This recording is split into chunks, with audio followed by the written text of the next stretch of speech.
नमस्कार। आज की वीडियो में मैं आपको बताने जा रहा हूँ डेविसन जर्मर एक्सपेरिमेंट। ये बहुत ही फेमस एक्सपेरिमेंट है।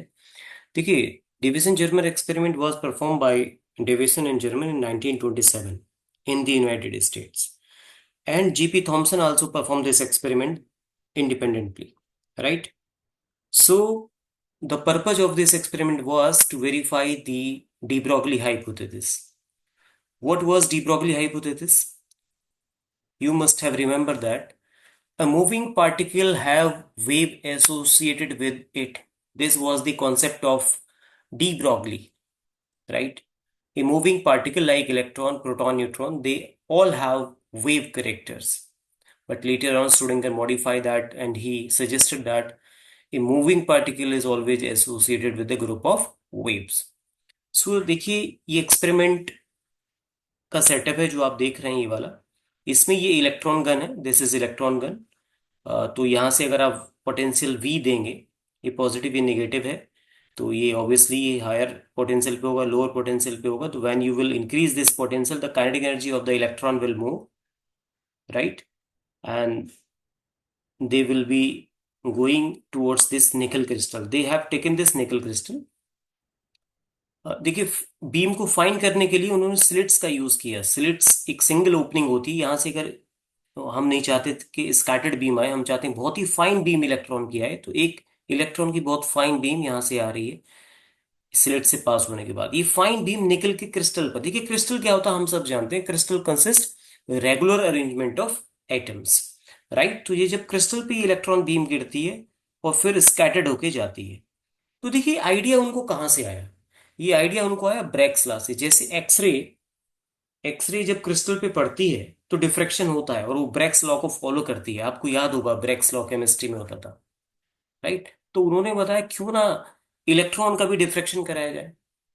और आपको पता है कि जो डी ब्रॉगली ने बताया था moving particle is always associated with a wave, तो उसका डी ब्रॉगली वेवलेंथ भी दिया था। डी ब्रॉगली वेवलेंथ क्या था? Lambda is equals to H upon M into V. ये था नहीं, right?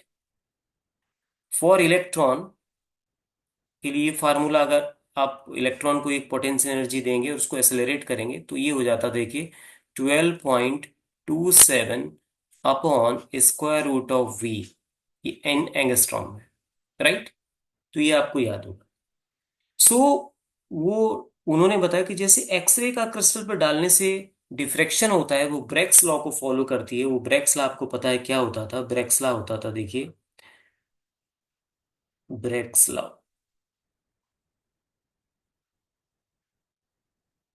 2D sine theta equals to N lambda. Theta incidence angle होता है, डी इंटरप्लेनर स्पेसिंग जो प्लेन्स, और एन ऑर्डर होता है, लैम्डा वेवलेंथ होती है।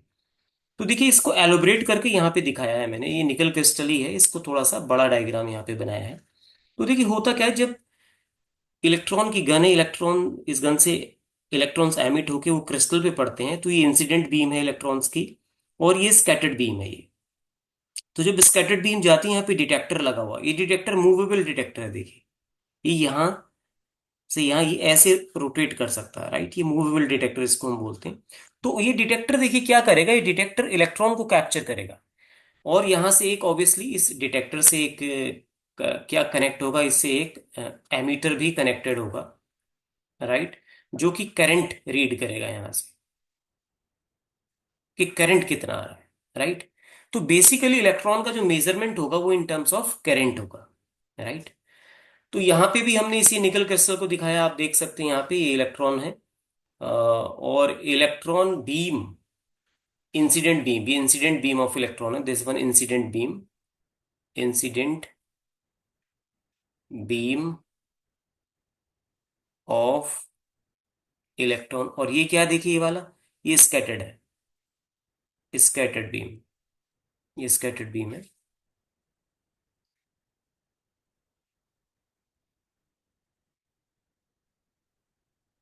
स्कैटर्ड,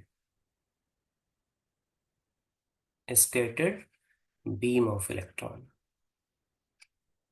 तो देखिए इन दोनों के बीच में एंगल फाई है, और जो प्लेन से ये इंसिडेंट बीम जो एंगल बना रही है वो थीटा है, और ये भी थीटा है। ये सब हम जानते हैं सारी बातें।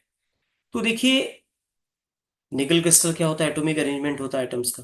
तो उन्होंने वही एनालॉजी ली जो कि एक्सरे के केस में क्रिस्टल पे पड़ता है, और वो ब्रैक्स लॉ को फॉलो करती है।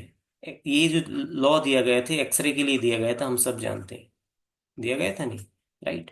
तो इसी को उन्होंने इलेक्ट्रॉन के लिए इसी पैटर्न पे उन्होंने चाहा कि इलेक्ट्रॉन का भी क्यों ना डिफ्रैक्शन कराया जाए, ये देखते हैं इलेक्ट्रॉन का डिफ्रैक्शन होता है या नहीं होता है। तो इनके बीच में डी क्या है? देखिए, डी ये वाली स्पेसिंग होती है, इसको बोलते हैं डी, इंटरप्लेनर स्पेसिंग बोलते हैं डी को, राइट, दिस वन। तो ये जो डी होता है, D is known as interplanar spacing, interplanar distance और स्पेसिंग। और ये फिक्स होती है किसी पर्टिकुलर क्रिस्टल के लिए, जैसे निकल के लिए ये फिक्स है, निकल के लिए 0.91 एंगस्ट्रॉम होती है, राइट। सो देखिए, इसमें दो ग्राफ हैं, ग्राफ इसमें एक भी बना सकते हैं आप, उसको पोलर ग्राफ बोलते हैं, लेकिन इसमें मैं दो ग्राफ अलग अलग आपको दिखा रहा हूं। देखिए, एक क्या, अगर आप पोटेंशियल को वेरी करेंगे तो हम ये मेजर करना चाह रहे हैं by keeping this angle constant. Angle को अगर आप इसको कांस्टेंट रखते हैं और सिर्फ पोटेंशियल को यहाँ पे बढ़ाते हैं, वोल्टेज को बढ़ाते हैं, तो यहाँ पे कितने नंबर ऑफ इलेक्ट्रॉन्स आ रहे हैं और वो कहाँ पे ज्यादा आ रहे हैं, किस एंगल पे कम आ रहे हैं, ऐसा भी आप देख सकते हैं। तो यहाँ पे दो चीज वेरी कर सकती हैं, ठीक है। तो मैं पहला ग्राफ जो बनाऊंगा, वो पहला ग्राफ होगा बिटवीन करंट यानी कि number of electrons end voltage by keeping angle constant. और जो मेरा दूसरा ग्राफ होगा, that I will draw between current, ठीक है, and angle five by keeping this voltage constant, ठीक है। तो देखिए, दो ग्राफ हम बनाएंगे यहाँ पे। तो पहला ग्राफ है, देखिए, फर्स्ट ग्राफ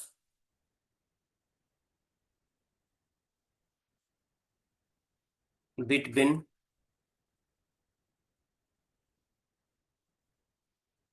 करंट, करंट का मतलब है यहाँ पे number of electron, current end voltage by keeping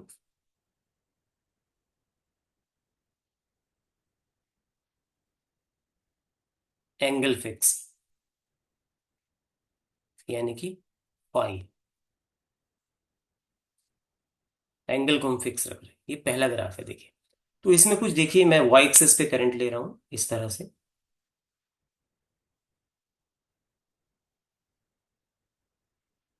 ठीक है। तो यहाँ पे करंट होगा,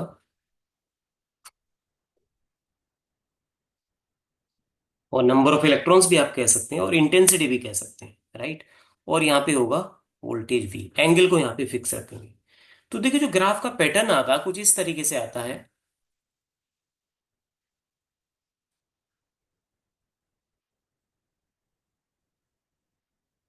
हम्म,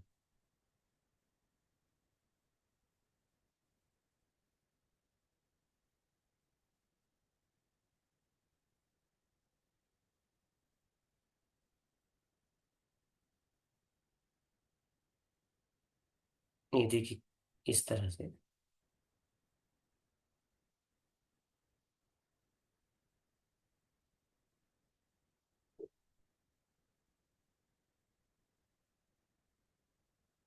करंट का मतलब नंबर ऑफ इलेक्ट्रॉन्स या इंटेंसिटी भी आप बोल सकते हैं।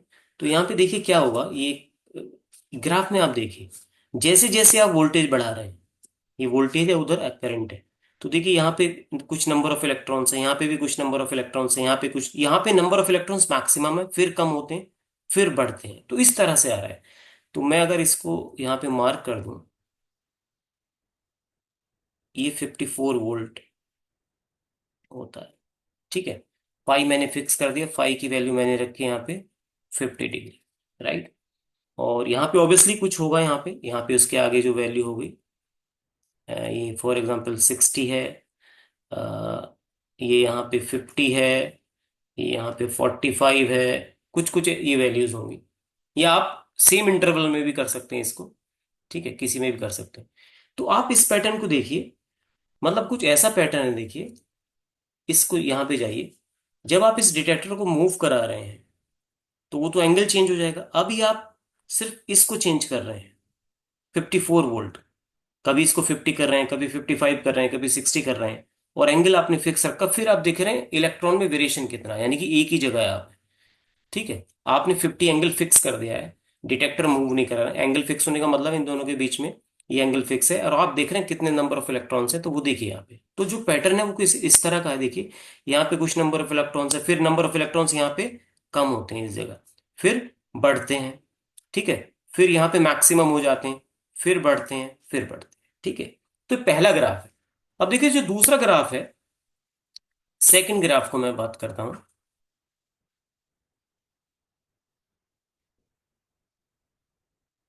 जो हम सेकंड ग्राफ ड्रॉ करेंगे वो किस किस के बीच में होगा? It will be between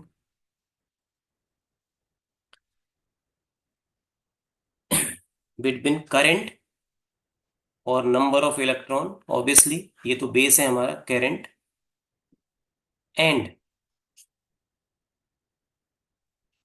angle phi. Phi is angle between incident beam of electron and scattered beam of electron, by keeping,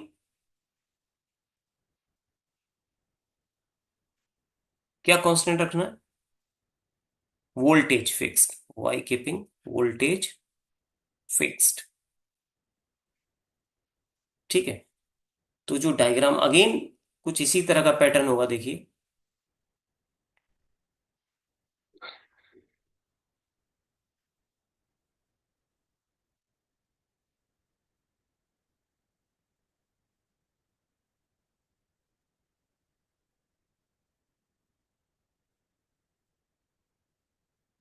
यहाँ पे करंट होगा आपका वाई एक्सिस पे,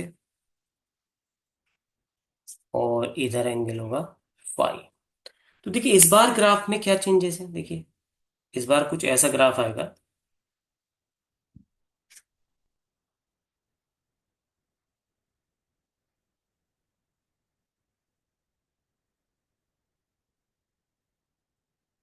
वो सेम इसी तरह का पैटर्न आ रहा है, देखिए ये ग्राफ है आपका।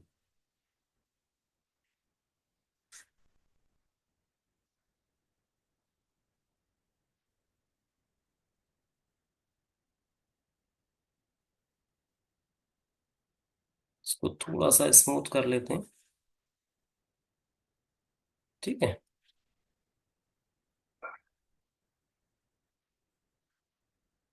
थोड़ा डार्क कर देता हूँ जो आपको दिखाई देगी, देखिए। तो अब आपने देखिए एंगल, एंगल जहां पे मैक्सिमम पीक है। अच्छा, फिक्स क्या किया आपने? आपने वोल्टेज को फिक्स किया, उसकी वैल्यू कितनी थी? 54 वोल्ट। और ये वैल्यू कितनी है यहाँ पे? 50 डिग्री। ठीक है, इसका मतलब ये यहाँ पे कुछ होगा 45 डिग्री होगा, यहाँ पे कितना होगा? ये 40 होगा, यहाँ पे कितना होगा? ये 35 होगा, इस तरीके से होगा। यहाँ आगे कितना होगा? ऑब्वियसली 55 एंड देन 60 होगा ये। तो अगर आप देखें तो यहाँ पे देखिए, पहले ग्राफ में आपने एंगल को फिक्स किया था और वोल्टेज को वेरी किया था। इस बार आपने वोल्टेज को फिक्स किया और एंगल को वेरी किया। तो देखिए इलेक्ट्रॉन्स में अगेन सेम पैटर्न है। कहीं पे नंबर ऑफ इलेक्ट्रॉन्स मैक्सिमम, ये देखिए नंबर ऑफ इलेक्ट्रॉन्स बढ़ रहे हैं, फिर ये कम हो रहे हैं, फिर बढ़ रहे हैं, फिर बढ़ रहे हैं। यहाँ पे नंबर ऑफ इलेक्ट्रॉन्स मैक्सिमम है, फिर नंबर ऑफ इलेक्ट्रॉन्स आगे देखिए फिर कम होते जा रहे हैं। तो ये जो इस तरह का पैटर्न आपको मिल रहा है, देखिए करंट का मतलब इंटेंसिटी है। करंट को आप इंटेंसिटी भी बोल सकते हैं, इंटेंसिटी। इंटेंसिटी से मतलब है नंबर ऑफ इलेक्ट्रॉन जो स्कैटर्ड आप ले रहे हैं। यहां पे भी आप लिख सकते हैं इंटेंसिटी। तो ऐसा पैटर्न आपको लगता नहीं कि डिफ्रैक्शन में होता? डिफ्रैक्शन की अगर आप इंटेंसिटी देखें तो मैक्सिमम पीक आता है, और फिर कुछ मैक्सिमा आते हैं, फिर मिनिमा आता, फिर मैक्सिमा आता, और सब मैक्सिमा की जो इंटेंसिटी होती है वो वेरी करती है। कुछ वेरिएशन होता है उसमें, राइट? वेरिएशन सा होता रहता है उसमें, होता है नहीं? तो इसी तरह का पैटर्न यहाँ पे आ रहा है, देखिए इलेक्ट्रॉन का। तो यहां से ये कंक्लूजन निकाला गया, इसका मतलब क्या, इलेक्ट्रॉन में डिफ्रैक्शन हो रहा है। इलेक्ट्रॉन अगर क्रिस्टल पे जाके पड़ रहा है, ये जो इलेक्ट्रॉन है, आप देखिए अगर ये इलेक्ट्रॉन क्रिस्टल पे इंसिडेंट करा रहे हैं आप इसको, और इसमें जो इलेक्ट्रॉन जो स्कैटर्ड होके इलेक्ट्रॉन आ रहा है, ये वाला स्कैटर्ड होके जो इलेक्ट्रॉन्स आ रहा है, इसके दो ग्राफ मैंने आपको दिखाए हैं। तो कहीं पे मैक्सिमम, कहीं पे मिनिमम, कहीं पे फिर मैक्सिमा, बट उन सबकी इंटेंसिटी में वेरिएशन हो रहा है, जैसा कि डिफ्रैक्शन के केस में होता है। इसका मतलब है जो इलेक्ट्रॉन बीम निकल क्रिस्टल से स्कैटर्ड होकर जा रही है, क्या ये डिफ्रैक्शन पैटर्न को फॉलो कर रही है, क्या ये डिफ्रैक्शन हो रहा है इसमें? तो यहां से तो ऐसा ही लग रहा है इन दोनों ग्राफ से कि डिफ्रैक्शन हो रहा है बिल्कुल। ठीक है। So these graph shows that electron have diffraction pattern. इसका मतलब इलेक्ट्रॉन्स हैव वेव नेचर, है नहीं? ओके। सो हम लिख भी सकते हैं these graph shows that electron have diffraction pattern. Diffraction pattern, right? It means that is electron have wave nature, right? तो एक्सपेरिमेंट से तो पता लग रहा है, बट देखिए ऐसा नहीं होता, हमें थ्योरेटिकल भी चीजें प्रूफ करनी होती है। तो इसमें दो चीजें थी, एक ब्रैक्स लॉ को फॉलो किया गया और दूसरा डी ब्रॉगली वेवलेंथ का फार्मूला। आपको पता है, मैंने बताया, देखिए इलेक्ट्रॉन के केस में ये था डी ब्रॉगली वेवलेंथ का फार्मूला, और लेकिन ब्रैक्स लॉ को भी यहाँ पे यूज किया गया है। तो अभी हम देखिए आगे क्या हुआ। इन दोनों को वेरीफाई करने के लिए देखिए, यहाँ पे अगर हम ब्रैक्स लॉ की को लेते हैं, ब्रैक्स ब्रैक्स लॉ क्या था? 2d sine theta is equals to N lambda. मैं एन की वैल्यू 1 कर देता हूं, यानी कि फर्स्ट ऑर्डर, क्योंकि डिफ्रैक्शन पैटर्न कौन से ऑर्डर का, फर्स्ट का है, सेकंड का, D. For nickel crystal, nickel crystal जो डी था, इसकी वैल्यू थी 0.91 एंगस्ट्रॉम। ठीक है। तो देख थीटा कितना था, फाई तो गिवन है हमें, देखिए ये देखिए आप, यहाँ पे अगर आप देखें फाई है, ये एंगल फाई है, देखिए ये फाई है बिटवीन इंसिडेंट एंड स्कैटर्ड, ये एंगल फाई है। तो थीटा कितना होगा देखिए। अब आपको पता है, यहां से हम निकाल सकते हैं, देखिए है क्या यहाँ पे, अगर आप कैलकुलेट करें, theta plus phi plus theta, ये जो एंगल है थीटा प्लस फाई प्लस कितना होगा, तीनों का सम 180 डिग्री होना चाहिए, होना चाहिए नहीं? तो twice theta is equals to 180 minus five, और फाइव की वैल्यू तो आपको पता है कितनी, आपने 50 degree. So twice theta is equals to 180 minus 50।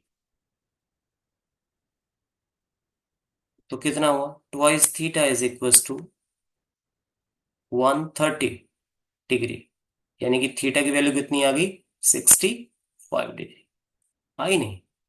तो आपने इसी से ही कैलकुलेट किया, तो इसीलिए यहाँ पे डायग्राम बनाया था, ताकि आपको, अब क्योंकि ब्रैक्स लॉ में फाई नहीं, ब्रैक्स लॉ में थीटा है।